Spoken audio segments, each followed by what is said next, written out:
Hello ladies and gentlemen, it is your Dragonic Tanker, Orbit Enraged, at your service, bringing you a brand spanking new video based on the T10. And we are going to answer the question, is the T10 still worth it in the current state of the game in 2023 inside water tanks? So let's get cracking. We're on the Safe Haven map. Within the T10, it used to be called the IS-8. And I'm going to be showing you two different replays today. Of course, this is from my account from yours truly. And I'm going to show you everything you need to know. So, without further ado, let's get down to it. So, with the T10, we're already in position due to that 50 kilometers an hour speed. We punished this unfortunate customer, and of course it's a BZ-176. And if I were you, I would not get me started on the BZ-176. Don't even go there with me, because you know what the answer is going to be. So sadly there we did better shot. We know there's an SMV there now. So I'd rather do something as not expected, which is called reverse side scraping. Now, in the T10, the IS-3, and the Object 277, it is possible that you can side scrape, reverse side scrape. Just make sure you know what you're doing and make sure you keep narrow so they don't get you and pen you. So whilst we're here, we are shooting down this corridor, still trying to deal with the SMV, and we secure the kill with a nice comfortable shot in his lower plate. Now I'm thinking, there's me and a Young Tiger here, and we're both full health. BZ-176 appears to be on his own, so we go and attack him. The BZ-176 just got penned in the side, can't do much about that, as he didn't really move. So now I want to try and reverse side scrape again, but not really going to be much time to do this fully. As I see, there's a T10 Conqueror heading this way to deal with me and the Young Tiger. I managed to plant a shot in the Conqueror too. So now it's just a matter of time. It's a numbers game in both these both these enemy heavies. We put another shot in, hitting the track of the Conqueror yet again. And seeing as though he's one shot now we get the finish. So I decide which way is the best way to go. Now, I don't follow the red smoke, so I told the Young Tiger to fall back. As you see, we have random events feature added to the game in update 1.23, that was a few days ago. And what that means is there are 4 maps that have this feature of random events. Something random will happen in certain areas of the map, and it usually brings up a yellow box and red smoke, just to warn anyone. Of course, the feature you can turn off and on in the water tank's general settings near assault and encounter. So, as you see here, see a Barask. I'm realising maybe I could use HE, he has no armour, and I don't want it to become too much of a problem yet.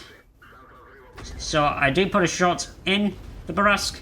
Sadly though, I did get hit by the Kampfpanzer German TD, or as I like to call it, the German Sturv. So I move away from there, knowing it's too dangerous. So I go back where this Young Tiger is, and I'm thinking, this Young Tiger's taking damage. Maybe it's not wise to push. Yet. So, as you can see, T26E4 puts a shot towards me, but I bounce, so I know there's trouble within that middle area of the map, on that side. So the Barask has just finished off one of my TDs on my team, and we need to get this guy out of the way. I realise he's a problem, so I go ahead and I deal with him immediately. So I'm thinking, maybe I should just go and attack him. Seeing as though there's nobody else in the area to stop me from doing what I'm going to do. So this poor soul Barask is probably going to get a taste of what's to come. As I approach up here, and he approaches down, and he took another HE shot, benched the first shot, pens the second one, but does not matter, because the Barask is eliminated from the game. Now we go back and we finish off the rest of the enemy team. And already we're nearly at 5,000 damage, the game's still not over, there's still time to get more. And what's great about the T10 is not only you've got a hard hitting gun, you have got speed, you don't have much armor, but everything else compensates for that. So at the end of the day, the T10, quite frankly, is a decent all-rounder, tier 9 heavy, and I think it's kind of balanced. I mean, oh my goodness, the word balance? We don't use that. That's a forbidden word in World of Tanks. Well, in some cases, that's not always the case. It just depends what you're really talking about. If you're going to talk about a tank like a BZ-176, then let me tell you this. The word balance doesn't exist. It's a made-up word. So as you can see here, we're still putting damage into our opponent's Kampfpanzer TD. It came off from the hill and shot me before. Pushes the Ad Tiger. Kind of a silly move if you ask me. And then we have this Leopard PDA, who took a shot right in the booty. And he was completely unaware. So he's on 90 health. I'm realising Artie can still hit me, but I'm not really bothered. I'll go and push the Leopard PDA anyway. And I'm starting to slowly realise there might be a chance to get a top gun here. So, here we go. So we'll go and finish the Leopard PDA off. And then I see an MKPZ in the distance. I just aim in, not really point moving towards him. And I take a shot. And the MKPZ takes a seat back to his garage. And now we've got that other unfortunate customer known as the Artie. So it's kind of obvious that this battle's a win now. So this is what you can really do and dish out with the T10 in a top tier battle. And obviously top tier is good, and with top tier like this, you want to be going forward and trying to do the things to get damage. It's obviously the most common choice to make. So we'll just wait for the LC to put a shot in him. And we secure the top gun. So, that is a prime example of being top tier in the T10 on Safe Haven. And seeing as though we finished this battle, let's take a look at the post-game stats. So as you can see, we have an ace tanker, of course, with a bruiser, hander god, duelist, fire for effect medal. And of course, 6 kills, meaning it's a top gun. High damage, the highest damage in the game, meaning it's a high caliber. So with that, that is 6,572 damage with 6 kills, 1,569 base experience. And that right there, ladies and gentlemen, is the first half of the video. Now, let us get into the second replay, featuring tier 10s. And that, of course, is the name of a tank known as the BZ-72-1. Now, it's not really been featured in World of Tanks, that vehicle has before, but I assume it's being tested upon as there's not many that are in battle. And the ELC Vidite is thinking what the heck that even is as well. But it matters not, it's just another tier 10. Like every other tier 10, especially in this replay. We make our way to the 1-2 side of this map, of course. And we're going to do all we can and see what there is to fight again. And we are back with the second game, featuring tier 10s, like I said. You might notice something a little bit unusual on the enemy team. And that, of course, is the name of a tank known as the BZ-72-1. Now, it It's not really been featured in water tanks. That vehicle has before, but I assume it's being tested upon as there's not many that are in battle.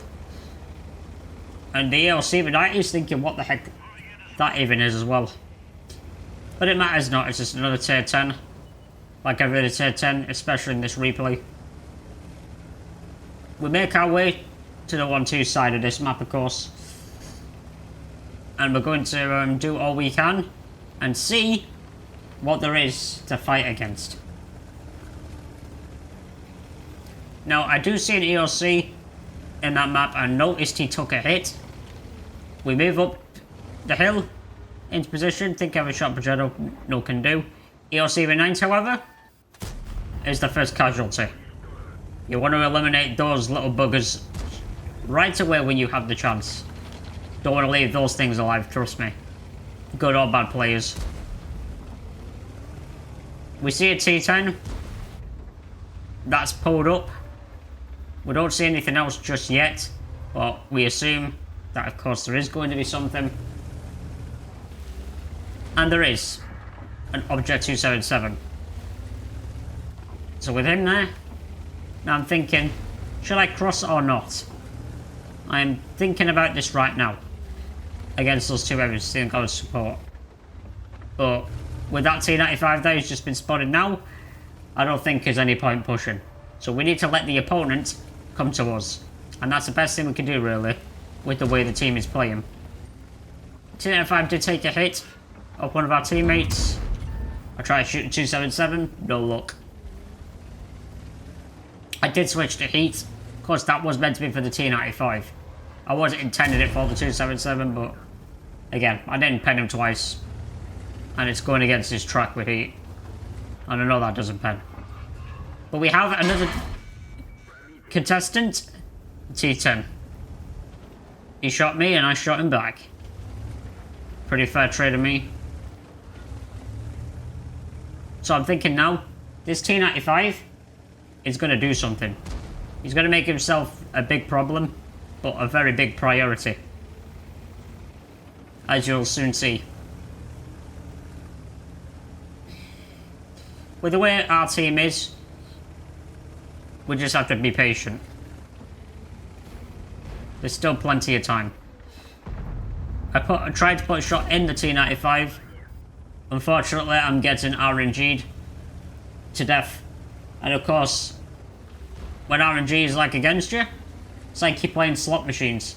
You expect a perfect line of 3, but you always get disappointment. But this time though, we hit all 3, and the T95 got penned. An AT-15 has appeared out of nowhere.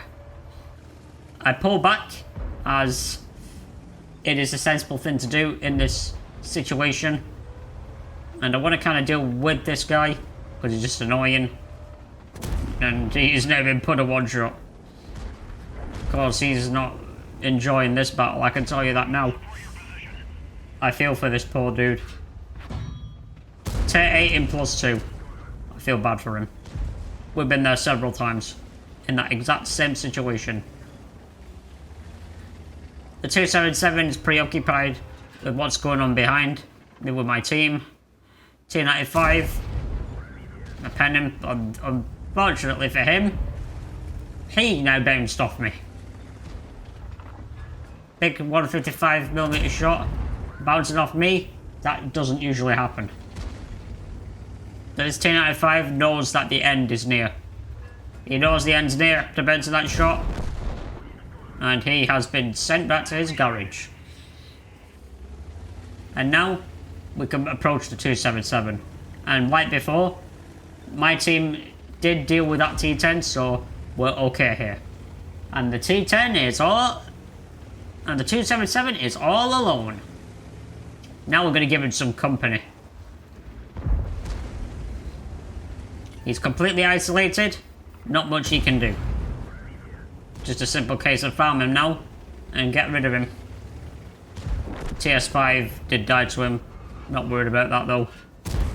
Mercy rolled the 277. Charfeater 4 behind us. But the Charfeater 4 is being dealt with. We don't need to worry about him. Now the 277 is on 25 HP. What you do in this situation? Load HE. Go for his track. Get the kill. Sometimes when a kill becomes awkward when he's on a very slither of health, have a little bit of HE loaded. Make sure you have enough alpha behind it and just go for his track. Or a weak spot if you can. I was spotted there. Do attempt a blind shot, but nobody hold. We see a 122 TM, and I think what's going on here is he's deciding to back away. He knows that he can't do anything with the medium tank he's in, so he's just going to go back. I will admit as well, the enemy team are putting up more of a fight in this round. Of course it is tier 10. We're going to move up and we're going to go and fight this 122. Still plenty of damage to get. This MKPZ is pushing with me too. I know I've got support. So we're going in and deal with them. When enemies are camping, usually on the K line, in those typical spots, sometimes it's best to approach from this side, but over to this rock, so they cannot do anything to you, and they cannot hit you. Going the other way often means you are going to get shot easily. And this side's generally better. It's 122 TM. He's looking for a fight. We did hit him, but he hit me again. 122 TM has a very decent gun. 120 mil. 400 alpha gun. Very accurate, very high pen. Long reload. But he is certainly making sure he's putting me to one shot. I'd say if the 122 TM had a much better reload, he would have easily killed me. There's no doubt about that. But sadly for him, he's playing with a tank that has a long reload, and we don't think that's going to get changed anytime soon. Now we're going to go and clear out the rest of them. The enemy team is holding that side for now. Our team's done well to keep hold of it. We've got both sides. And I do see that our MKPZ has bit the dust. And obviously the SU-130 is still a threat. But the other side's being dealt with. Campad Z to TP making sure. I see the projectile 65 behind me. So I decide to push and go straight at the SU-130 PM. Now, is the 60 TP going to hit the shot? Is he? Ah, of course he is. No problemo. With this projectile 65 on full HP, I'm assuming he is full health, judging by what's going on. Or is only lost a quarter of his health. I decide to play it safe by capping. I know the projectile 65 can easily kill me in the Leopard. He might come off worse than us in terms of him getting put to one shot, but I don't really want to take that risk. Because I have no idea where the projectile 65 could go, and if he could outspot me. Now, if I were to go at him in open territory, and he could just sit in a bush, he'd easily outspot me no matter what. I'm absolutely blind in the T10, so he'll see me before I see him. Playing it safe by just capping, just to secure that win. Of course, the projectile 65 isn't finished yet, though. I don't think. And we're just waiting for him. Since the TP doesn't seem just yet. And now he's spotted. So he's approaching this side. Projectile 65 over the hill. He was just a little bit slow on the shot.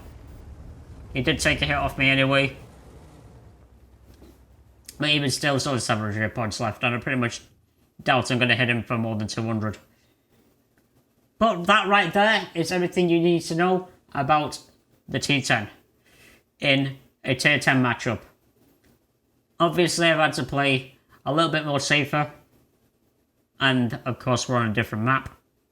So, again, let's go and look at the post game stats, and let's take a look at what we got.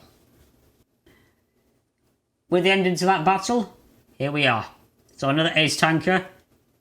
We got a shell-proof medal, spotter, fighter, fire effect, and a bruiser, of course. And this too was also a high caliber and an ace. This battle was just after that safe haven match that I was in. Finally, this now is going to answer the question, is the T10 still worth it in the current state of the game? And of course, I think it is. I mean, I think it's a decent tier 10. I mean, tier 9, sorry. It's got decent speed, it's got a decent gun. And I do like my fast heavies. I don't like big, slow, clunky, junky heavies. I've always been a fan of heavies like the T10. And that, of course, ladies and gentlemen, is the end of the video. Do feel free to like the video if you did enjoy it. Give it a thumbs up if you want. And also, like whatever YouTuber says, be sure to make sure you hit that subscribe button and the bell notification to let you know that I've uploaded a video. And also sub is the one way to support. With that said, I do live streaming in my current time when I'm not uploading any YouTube videos, so just feel free to check out the links down in the description on my Twitch at twitch.tv/RobinEnraged and twitter.com/RobinEnraged. It's all there for you. Now then, I think we've covered everything we need to know about the T10. And like I said, maybe early in the video, give this tier 9 an 8 out of 10. Not too broken, not too bad. And I think, personally, it doesn't need buffing or nerfing. I think they should just leave it. That's my personal opinion about that matter. Right then. Well, ladies and gentlemen, that's it for this video. Hope you all enjoyed, and I'll see you next time in the next video. Peace out.